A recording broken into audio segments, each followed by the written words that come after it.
Hello everyone, and welcome back to Lost Planeswalker. You are here with me, Jesse, the Lost Planeswalker, and today we are going to talk about the first day of spoilers for the new Fallout Commander decks. There's a lot of really cool new cards, there's a lot of reprint cards, so let's try and get through these as fast as possible. I'm going to kind of skip over the existing Magic the Gathering cards because I don't need to talk about cards that already exist, but I am going to try and mention and talk about all of the new cards. But let's start out by talking about Animal Friends, Arcane Signet, and Ash Barrens. So Animal Friends is a new aura enchantment that says, enchanted creature has, whenever this creature attacks, create a 1/1 green squirrel creature token, put a +1/+1 counter on that token for each aura or equipment attached to this creature other than Animal Friends. So this is a cool way to build up some kind of pretty big token creatures by just piling a bunch of aura enchantments on a single creature. So this could make you some, decently sized creatures every turn. Kind of cool in a Voltron commander where you're trying to stack a bunch of auras or enchantments,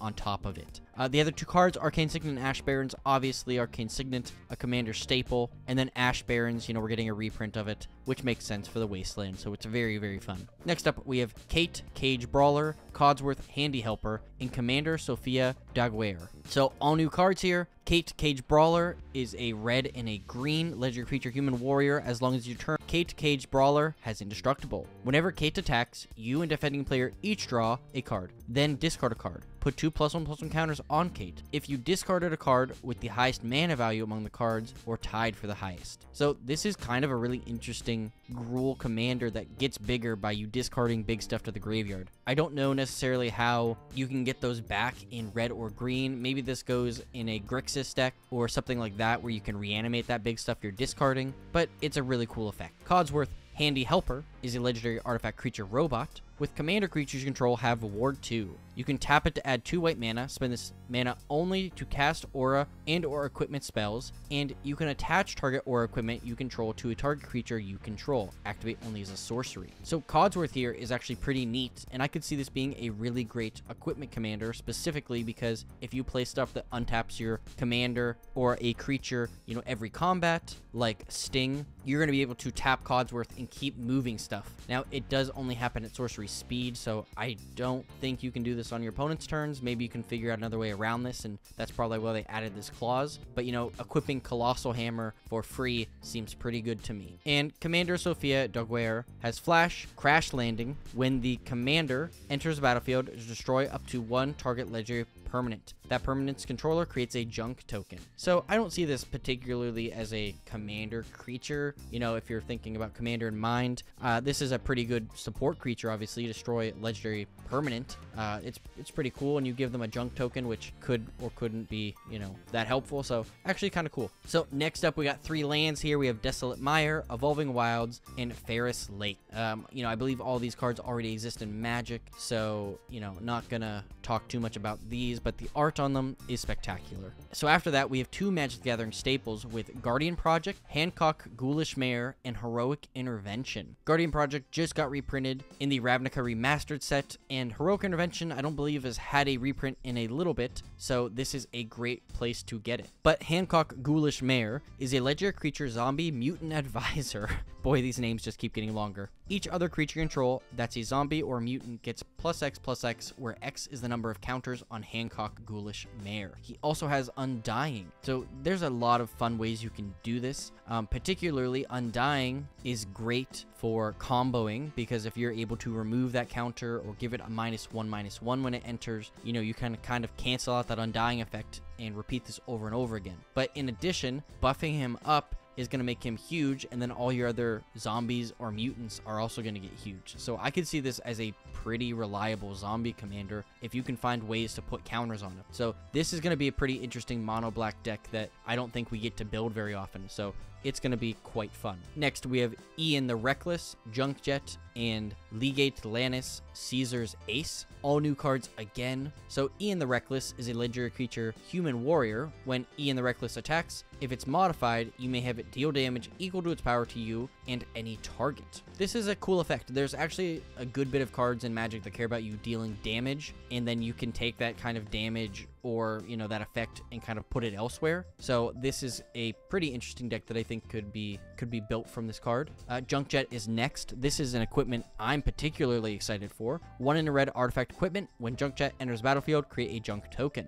3, sack another artifact. Double equip creature's power until end of turn. Equip for a single mana. So the cool thing about this is that you don't have to tap it when you sack an artifact, meaning you can sacrifice multiple artifacts as long as you have enough mana to double equip creature's power over and over again. Red also does have a fair bit of trample creatures, and this would obviously work great in green, giving that mana ramp to, cast this and then double and double and double again. But it does not take that long before you get to a, sizable power by only having to, repeat this 2 or 3 times, especially with some, pretty big creatures. For example, think of Ghalta. It's a 12/12, 3 mana, make it a 24/24. Just do that one more time, so you sack 2 artifacts, and for 6 mana, you have a 48/48 dinosaur with trample.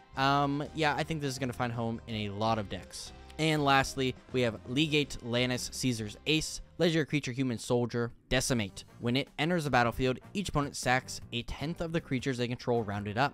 Whenever an opponent sacks a creature, put a +1/+1 counter on Legate Lannis. So, in particular, this is an awesome card. You'd have to stack some other effects around this, to kind of make it a one-hit kill commander, but just the fact that whenever an opponent sacks a creature, this gets bigger is awesome. In addition, it's just a creature, so if each opponent sacks a creature, this gets +3/+3. Filling your deck with other sack effects or any sort of other nonsense to just power this up is going to be very, very threatening. So next up here, we have 2 old cards. They got some really cool new art, and a card I believe everybody who saw the Dr. Lee deck would be expecting to see. But we have Liberty Prime Recharged, which might actually be the co-commander of this deck looking at the number on the card here. But Liberty Prime Recharged is 2 blue, red, white, legendary artifact creature robot with vigilance, trample, and haste. Whenever the Liberty Prime Recharged attacks or blocks, sack it unless you pay 2 energy. 2, tap, sack an artifact, you get 2 energy, and draw a card. Notably, this has vigilance, so being able to attack with trample and haste, and then sacking an artifact to get that 2 energy is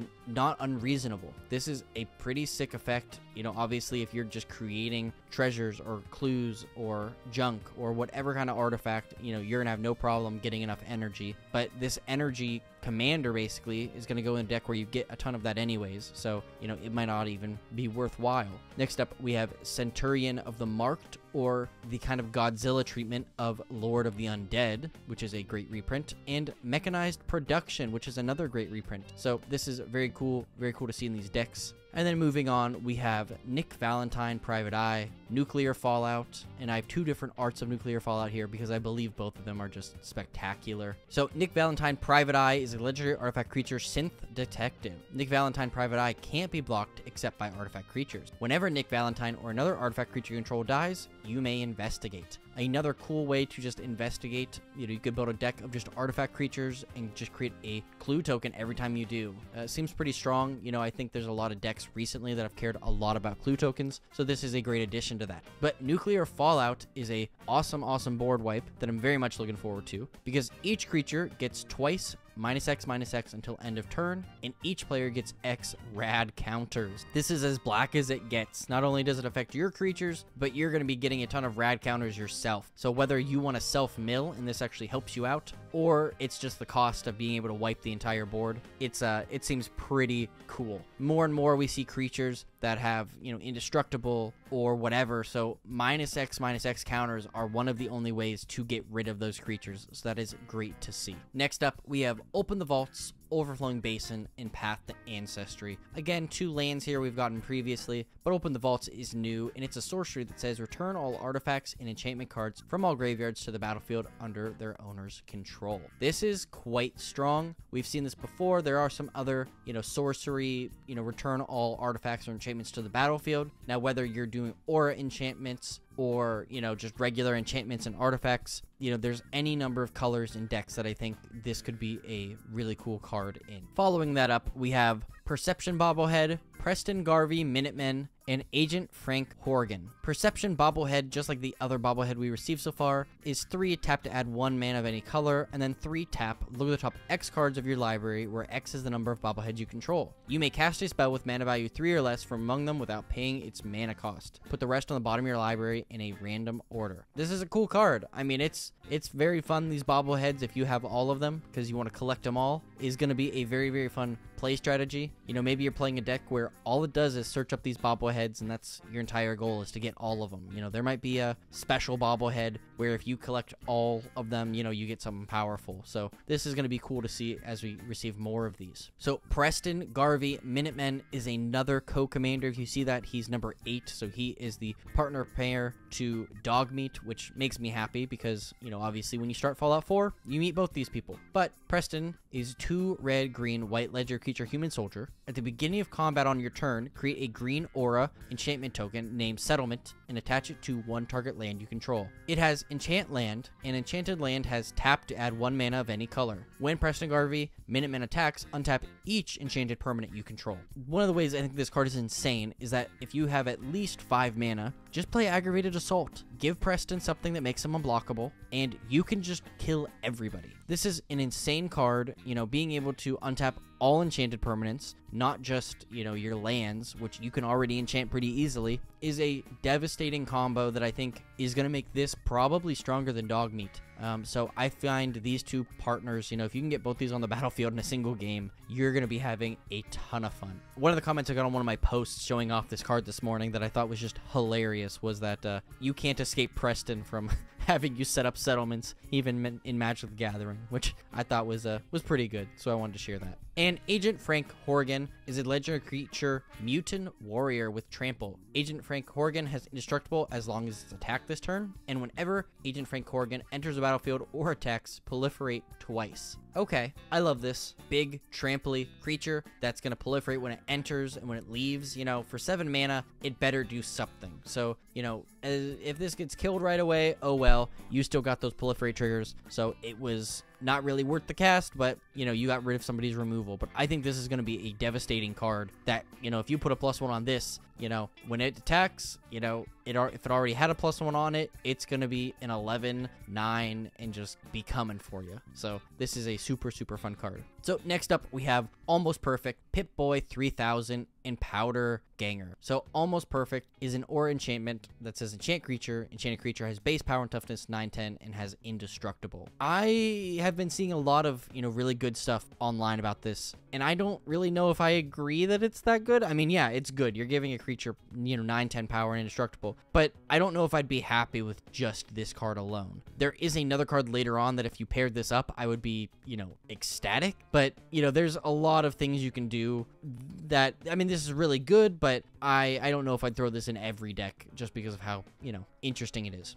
Pip-Boy 3000, a single mana to cast artifact equipment. Whenever a equipped creature attacks, choose one. Sort inventory, draw a card, then discard a card. Pick a perk, put a +1/+1 counter on that creature. Or check map, untap up to 2 target lands, and equip for 2. I think this is sick, especially check for map, untap 2 target lands whenever it attacks. You know, if they're both, you know, bounce lands that tap for 2 mana each, you just generate 4 mana off of attacking. So I think that this is a awesome card as well. In Powder Ganger, we get another return to the squad mechanic from the Warhammer decks. And it says, when Powder Ganger enters the battlefield, destroy up to 1 target artifact. So how squad works is, in this case, you pay an additional 2 any number of times, and that many copies of this card enter the battlefield. So if you pay 5 mana, you get this and a copy of it. If you pay 7 mana, you get 3 copies. You know, I kind of see the value escalating as you get more stuff. Obviously, if you're just using this to destroy, like, treasure or clue tokens, I don't think it's that good. But if your opponent is playing a, you know, artifact-based deck, maybe a Necron deck or something like that, you know, this could just be devastating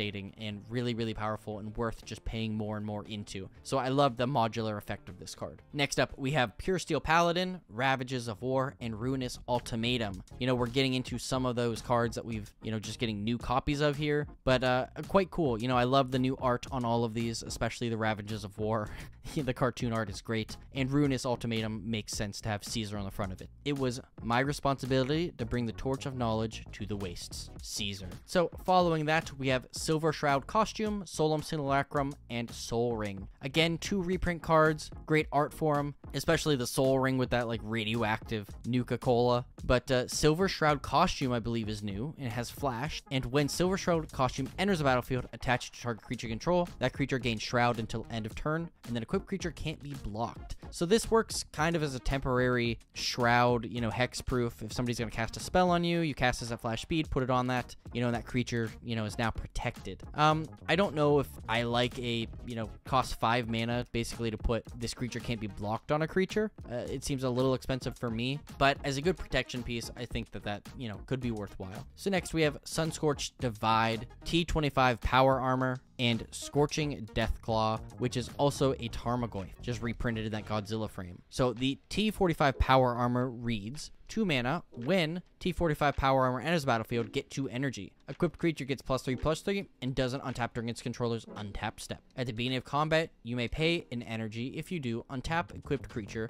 then put your choice of a menace, trample, or lifelink counter on it. I am always looking for ways in decks to give creatures trample specifically, but sometimes lifelink and menace can be helpful as well. And if you can play this for 2 mana, equip it to a creature, and then it gets buffed and gains trample, I think that this could find a home in some of my decks. Even the ones that aren't really focused around energy, you can at least untap this twice and give 2 different things trample. So I think that that's pretty interesting. But, I don't think it's going to find too much play outside of the energy deck where I think this is going into. So next up, we have Terramorph Expanse, 3-Dog Galaxy News DJ, and Vault 112 Sadistic Simulation. So Terramorph Expanse, obviously this is a reprint card, but 3-Dog Galaxy News DJ is probably the most powerful card I've seen from this set, or potential to anyways. So it is 1 red-white legendary creature human bard with whenever you attack, you may pay 2 mana and sacrifice an aura attached to 3-Dog Galaxy News DJ. When you sacrifice an aura this way, for each other attacking creature you control, create a token that's a copy of that aura attached to that creature. So that power armor suit we were talking about earlier, almost perfect. Well,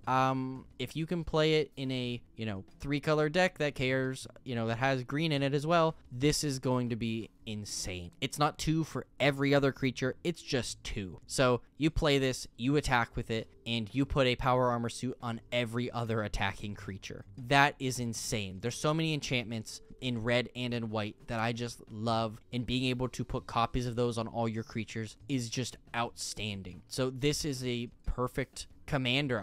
Will be building this deck, so take a look out for that, but this is an awesome card. And then we have Vault 112 Sadistic Simulation. So Saga points 1 and 2 are tap up to 1 target creature and put a stun counter on it. You get 2 energy. And then for 3, you may pay any amount of energy. If you paid 1 or more energy this way, shuffle your library, then exile that many cards from the top. You may play one of those cards without paying its mana cost. Pretty cool effect. Yeah, I don't know what else to say. I don't play these effects too often, so I don't really know how good they are, but being able to basically exile stuff off the top and then play it without paying its mana cost is definitely strong. So if you have any way to top deck manipulate, that might be the way to go with this card. And then lastly for today, we have 2 new cards and 1 reprint here with Veronica, Dissident Scribe, War Room, Yes Man, Personal, Secretorytron. Veronica, Dissident Scribe is a legendary creature, human artificer rogue with menace. Whenever Veronica, Dissident Scribe attacks, you may discard a card. If you do, draw a card. Whenever you discard 1 or more non-land cards for the first time each turn, create a junk token. This is a cool little way to generate some junk. This is a cool little card to generate some junk tokens by discarding,